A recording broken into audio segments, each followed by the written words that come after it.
Okay, so the next SDI definition is floor clearance. The entry simply says C clearance. So let's go up to the C's and see what we can see. Clearance. Got it. Floor clearance. Okay. Clearance has several entries below it. We're dealing only with floor clearance.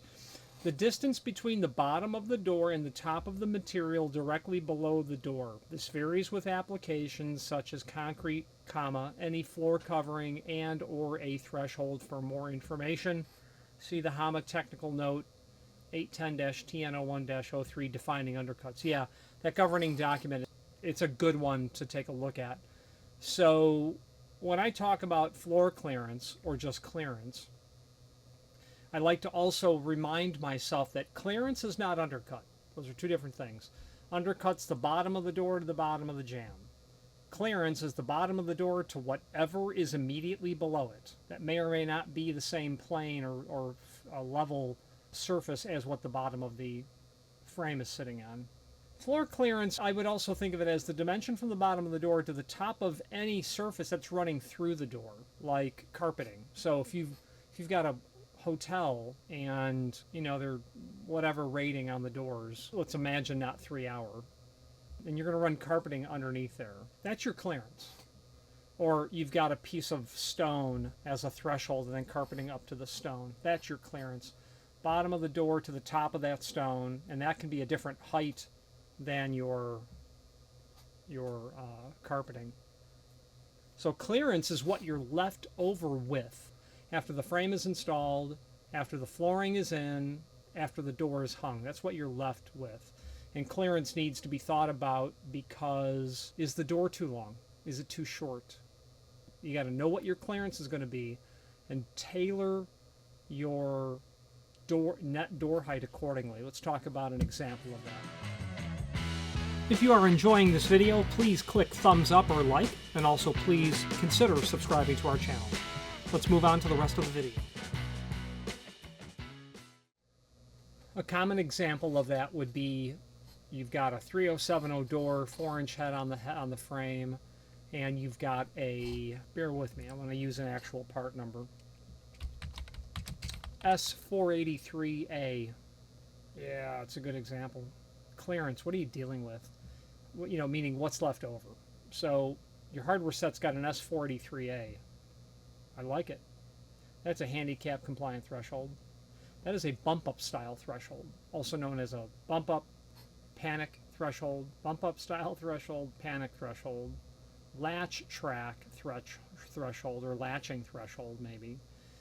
So when you look at that, it's a bump up style threshold. The problem with it is it's only 1/2 inch overall height, and you've got to think about your clearance. What are you left with when the frame's installed, the door is hung, and the floor is in?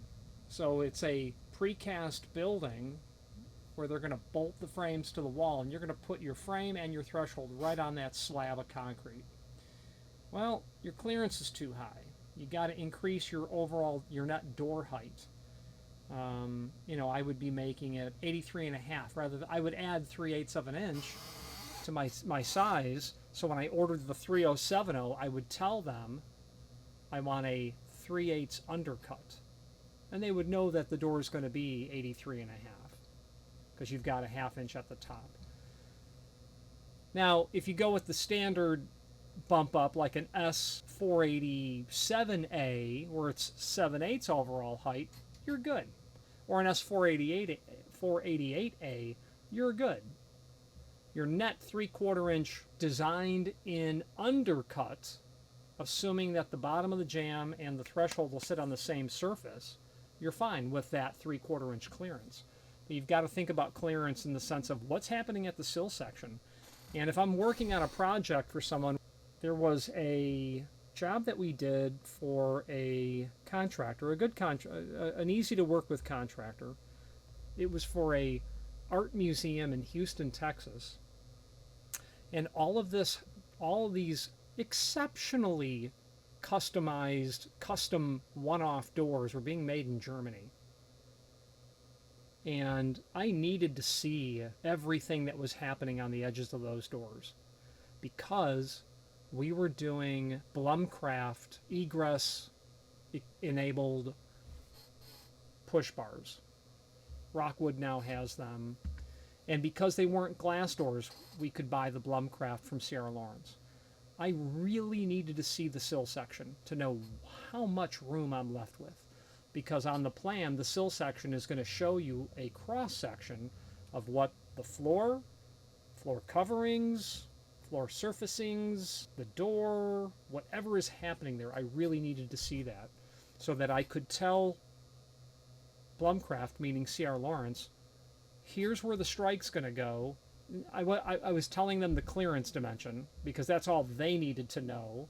But I needed to digest it to know where's the strike going to go at the bottom and how much room do I need from, where's the bottom of the bar of the push bar assembly going to come, the bolt where the strike will be. So looking at the sill section is super important to help you decide, hey, is the clearance I'm left over with good or do I need to tweak it? Let's switch to the screen view and let's take a look at these thresholds and of course that comma dot.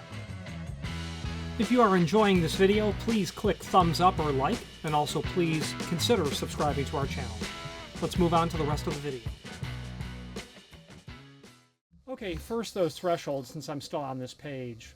S483A, yeah, you're going to need to tug that door down. You'll need to increase the height of that. Now, why architects, I think, like to use this, and I would want to use it too, because it's so much shorter. It's less to trip over. It's less to walk over. This is going to be more of your typical bump up. It's just, there's a lot happening there. I would like to reduce the clearance dimension, pull the door longer, leave as little exposed underneath the door as possible, and go with something really short like this. Now the threshold that I love, and they may have discontinued it, this bad boy, S252A, I love this one. Boy, if they had well, you really couldn't, but if they had a shorter version of this, it would be nice. But you're going to have your door sit here, and then you're going to put an L hook on your door, or like this. Belt and suspenders. Belt and suspenders. And then, what I would consider doing as well, because, you know what's better than 2? Yep, 3. 3 lines of defense. Put one of these, put an automatic door bottom. You're going to seal in 3 areas. It matters when it's super cold out, super rainy out. That's nice. Okay, that HAMA document. Here's our SDI. So we started out with floor clearance, C clearance, floor. Design, door edge, etc. Okay, floor clearance. The distance between the bottom of the door and the top of the material directly below the door. This varies with applications such as concrete, and it's going to vary with floor coverings, with any thresholds that you're installing, etc., etc. For additional application, take a look at this tech note. Let's copy all of that. Let's go to the world widest web. Defining undercuts. National Association of Architectural Manufacturers. Here it is. Here it is. Let's click on that. Oh. Here it is. So this is the governing document that they reference, defining undercuts. So we're talking about floor clearance. Actual door height, the door opening height minus top clearance and undercut. That's where your 83 1/8 comes in. You got 1/8 here, you got 3/4 here. Door opening height, the distance measured vertically between the frame head, rabbet, and the top of the floor, or bottom of frame minus jamb extension. I would simply say frame head rabbet and the bottom of the jamb. There must be a reason they worded it this way, but I can't think of why it's worded in this clunky way. Yeah, if there are jamb extensions, like for some reason you've had to add a jamb extension. Well, actually, if your frame goes below the floor, they're going to call that apparently that part of the frame below the finished floor as the jamb extension, maybe. Finished floor, C floor. Floor, top of the concrete or structural slab. Floor clearance. Here's why we came. The distance between the bottom of the door and the top of the material directly below the door. Figure 2. This varies with applications such as concrete, any floor coverings, and or a threshold. That's obviously where I got that information.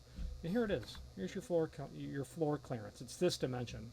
Bottom of the door to whatever's below it. Put a tape measure there and measure it. That's your floor clearance. You're not concerned about who, what, where, when, and why down here, how it happened. You're just measuring this. Then the extension of that logic is back to what we said initially. Do you have enough? Do you have too much? Do you have too little? There is the Hilton O'Hare. That hotel was built in the early 80s. It's still there. If you've ever been through O'Hare, you've seen the building without even realizing you've seen it. A big, black, curved hotel. It's really circa 1980s. But I like it because it's exceptionally convenient. If you're flying in and out of Chicago and you've got an early flight, stay at the Hilton. It's not super cheap, but you walk to the terminal.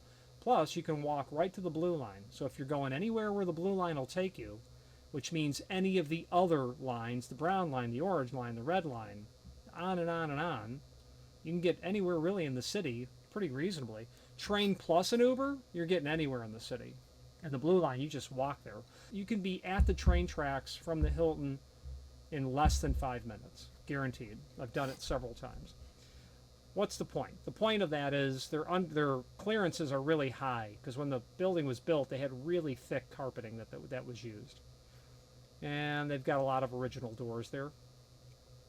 So you'll see undercuts that are you'll see clearance dimensions that are pretty heavy in certain older areas.